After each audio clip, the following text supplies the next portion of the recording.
तो working rule to find orthogonal trajectory of a Cartesian curves. तो हमें ये आइडिया चल गया है कि ऑर्थोगोनल ट्रेजेक्टरी क्या होता है, कि ऐसा कर्व हमें ढूंढना है जो जो गिवन कर्व है उसके क्या हो 90 डिग्री कट करे, इंटरसेक्ट करे एट राइट एंगल्स पे। दैट मीन्स अगर हमारे पास कोई एक फंक्शन हो एफ ऑफ एक्स वाई हो, सपोज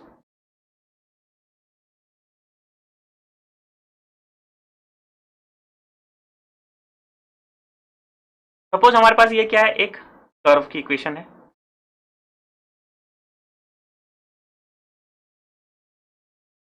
तो कर्व की इक्वेशन है, तो इस कर्व से हम जो क्या कर सकते हैं, इसको डिफरेंशियल इक्वेशन फॉर्म कर सकते हैं। जो कर्व है किस तरह से डिफरेंशियल इक्वेशन फॉर्म करते हैं ये हम ऑलरेडी डिस्कस कर सकते हैं, किए हुए हैं। क्या होता है डिफरेंशियल इक्वेशन फॉर्म करने, जो आर्बिट्री कांस्टेंट इन्वॉल्व है उसको हम लोग क्या करते हैं, रिमूव करते हैं। तो इससे हम लोग क्या करते हैं, जो फर्स्ट स्टेप है हम क्या करेंगे, डिफरेंशियल इक्वेशन फॉर्म करेंगे।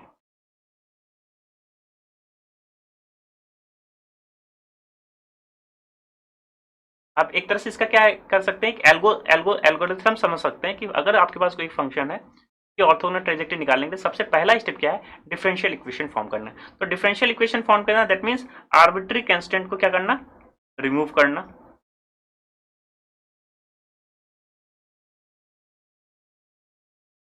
आर्बिट्री कांस्टेंट को क्या करेंगे, हम लोग रिमूव करेंगे और differential equation that means d Y by d s के फॉर्म में इक्वेशन आ जाएगी। तो अब हमारे पास ये है कि ऑर्थोगोनल होना चाहिए, जो दूसरा कर्व है वो क्या होना चाहिए, ऑर्थोगोनल होना चाहिए। अच्छा, जब डिफरेंशियल इक्वेशन का फॉर्म आया तो हम सपोज उसको हम लोग क्या मान लिया, d Y by d s का फॉर्म आ गया। दैट मीन्स क्या, इस गिवन कर्व के लिए हमें क्या स्लोप की इक्वेशन मिल गई।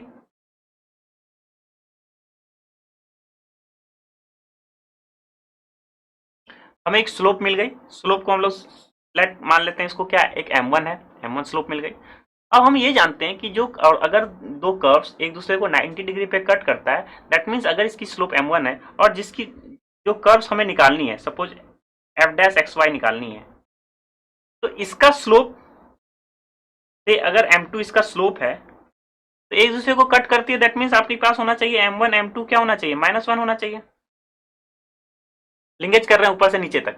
हमारे पास गिवन कर्व था, क्या हो उसका स्लोप निकाल लिया, से हम उसको स्लोप को d Y by D x को हम लोग क्या मानते हैं, m1 मानते हैं, जो एप्लीकेशन ऑफ डेरिवेटिव्स की मदद से। फिर क्या करें, जिसका कर्व निकालना है, जो कर्व निकालना है जो ऑर्थोगोनल है इस कर्व के, जो इस कर्व के क्या है ऑर्थोगोनल है, इसका मान लिया हमने क्या है, स्लोप m2 है। तो ये दोनों का प्रोडक्ट m1 m2 का प्रोडक्ट क्या होना चाहिए, -1। क्यों, क्योंकि दोनों क्या होना चाहिए, दोनों कट्स कर रहे हैं एक दूसरे को राइट एंगल पे।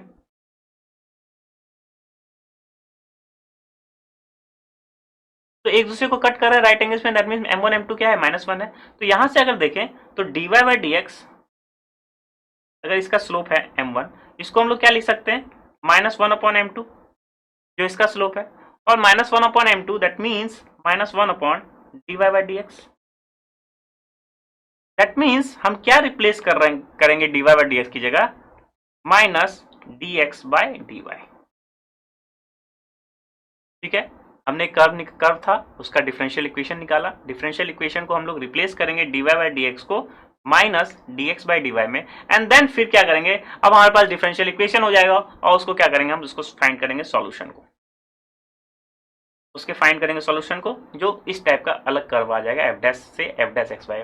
और ये जानते हैं कि डिफरेंशियल इक्वेशन का सॉल्यूशन के बाद हमारे पास जो है फर्स्ट ऑर्डर डिफरेंशियल इक्वेशन के सॉल्यूशन क्या है, लीनियर फॉर्म है, उसका हम लोग सॉल्यूशन जानते हैं, रिड्यूसिबल टू होमोजीनियस है वो भी जानते हैं, एग्जैक्ट फॉर्म है तो किस तरह से डिफरेंशियल इक्वेशन निकाला जाता है वो भी हम लोग जानते हैं। तो इसका हम लोग क्या करेंगे, सॉल्यूशन जो है निकाल लेंगे। तो आई होप आपको जो है बेसिक आइडिया पता चल गया होगा कि कार्टेशियन कर्व्स के लिए हम लोग करेंगे क्या, एक फंक्शन रहेगा उसका हम डिफरेंशियल इक्वेशन निकालेंगे, d Y by D x निकालेंगे, और for orthogonal trajectory d Y by D x को रिप्लेस करेंगे क्या, minus D x by D y में, और फिर फाइंड करेंगे इसका सॉल्यूशन का। तो अगर रिवर्सली देखें, पहले क्या था, एक फंक्शन था उसका डिफरेंशियल इक्वेशन निकालेंगे, फिर क्या करेंगे डी बाई डी एक्स को minus d y d x d y में, फिर उसका सॉल्यूशन निकालेंगे, तो हमारे पास क्या हो जाएगा, एक ऑर्थोगोनल ट्रेजेक्टरी मिल जाएगा फॉर ए गिवन कर्व के लिए। तो ये इस जो है हम लोग एक एग्जांपल से इस ऑर्थोगोनल ट्रेजेक्टरी को जो है फाइंड आउट करते हैं फॉर ए कार्टेशियन कर्व्स के लिए।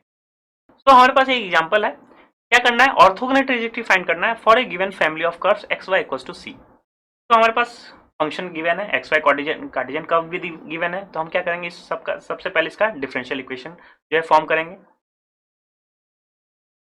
तो इसका हम लोग क्या करेंगे, डिफरेंशियल इक्वेशन फॉर्म करेंगे। तो क्या हमारे पास गिवन है, x Y equals to c given है, तो इसको डिफरेंशिएट कर दे विथ रेस्पेक्ट टू एक्स, तो हमारे पास क्या हो जाएगा,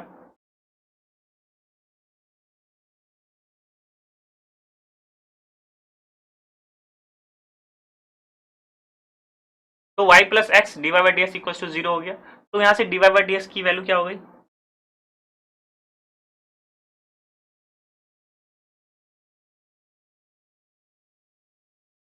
D Y by D x की वैल्यू क्या हो गई, माइनस वाई बाई एक्स। क्या यहाँ पे जो आर्बिट्री कांस्टेंट है सी, यहाँ पे क्या है आपके पास आर्बिट्री कांस्टेंट,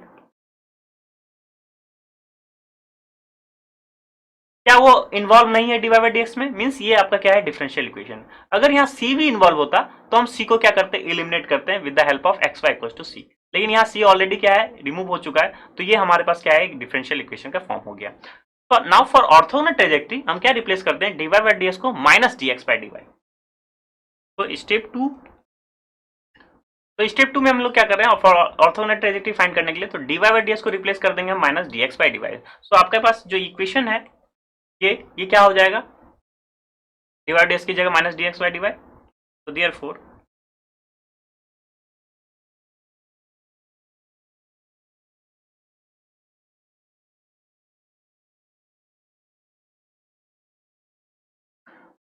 तो what we have minus D x by D y equal to minus y by x. इसको अगर माइनस माइनस हम लोग कैंसिल आउट कर दे और एक्स को एक पास और वाई को एक पास कर दें तो फाइनली हमारे पास क्या सॉल्यूशन हो जाएगा, क्या इक्वेशन हो जाएगा, x d x equal to y d y हो गया। अब हम लोग क्या करेंगे, इसका सॉल्यूशन फाइंड करेंगे। तो स्टेप थर्ड में हम लोग क्या करते हैं,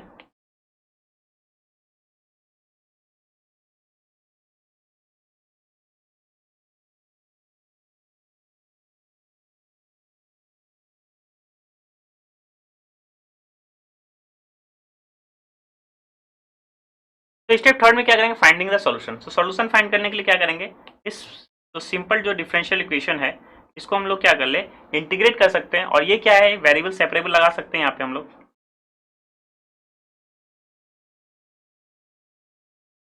ऑलरेडी वेरिएबल सेपरेट है, एक्स डी एक्स के साथ है, वाई डी वाई के साथ है। तो ऑन इंटीग्रेटिंग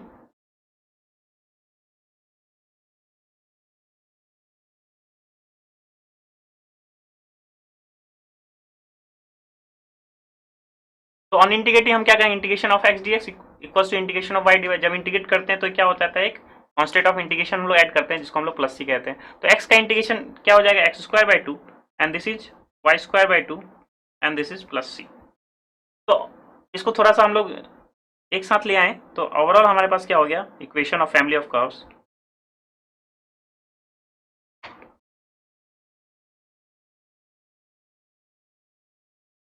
तो फाइनली हमारे पास जो एक कर्व आ गई जिसको जो क्या है x square minus y square equal to two c. This is our orthogonal trajectory for a given curve.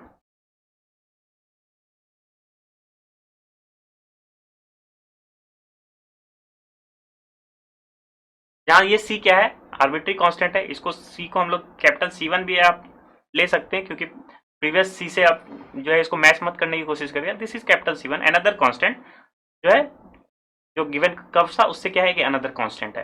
तो आई होप आपको समझ में आ गया कि कार्टेशियन कर्व्स के लिए ऑर्थोगोनल ट्रेजेक्टरी किस तरह से निकालते हैं। जो 3 स्टेप्स हैं इसी को हम लोग फॉलो अप करते हैं और इजीली हम लोग फाइंड आउट कर देते हैं ऑर्थोगोनल ट्रेजेक्टरी। तो आपके नॉलेज चेक के लिए क्वेश्चन है कि ऑर्थोगोनल ट्रेजेक्टरी फाइंड करना है of the family of curves दिया हुआ है y square equal to c x cube. तो आई होप आप इजीली कर सकते हैं। सबसे पहले इसको डिफरेंशियल इक्वेशन के फॉर्म में लिखेंगे। अगर आर्बिट्री कांस्टेंट डिफरेंशियल इक्वेशन में आ रही है तो उसको रिमूव करेंगे with the help of particular given equation. फिर आर्बिट्री कांस्टेंट को रिमूव करने के बाद हम क्या करेंगे, d Y by D x को रिप्लेस करेंगे minus D x by D y से, और फिर उसका आप क्या कर सकते हैं, उसका सोल्यूशन जो निकालेंगे वही आपका क्या होगा, ऑर्थोगोनल ट्रेजेक्टरी होगा। तो आई होप इस क्वेश्चन को आप इजीली डील कर सकते हैं।